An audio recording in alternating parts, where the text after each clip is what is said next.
wakamletea mikate Elia.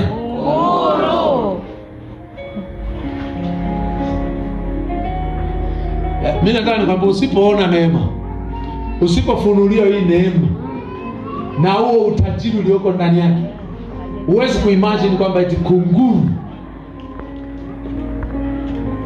Kumbe hii neema ilikuwepo kwenye agano la kale, kwenye agano jipya sio neema ya kawaida, ni dabo. Tulionayo sasa hivi ni dabo.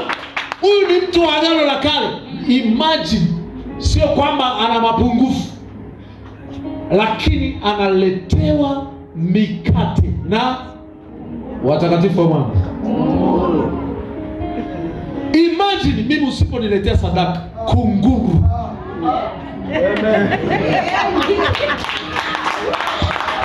Sio majira yote, lakini yako majira ambayo hayupo mjane wa Serepta wa kunilisha, hayupo Imakulata wa kunipa, ila wapo kunguru. Kwa neema nilionayo, ninaweza kuwatumia hao kunguru kuleta ninachokitaka kwa jina la Yesu.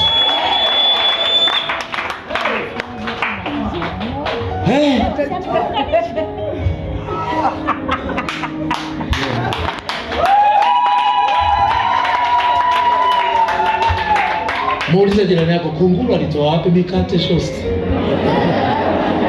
na nyama?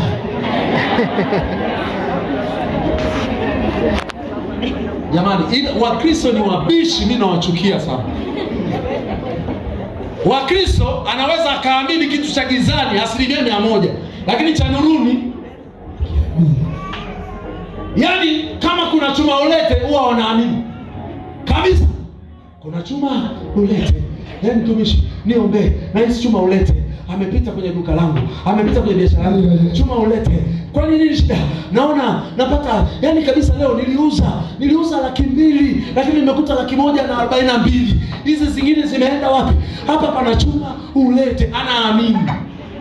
Lakini yeye kuamini kwamba kunguru anaweza kuniletea fedha kutoka kila mahali ninapomtuma. Jamani, neema tulionao ni kubwa sisi wa Kristo. Neema yetu ni kubwa.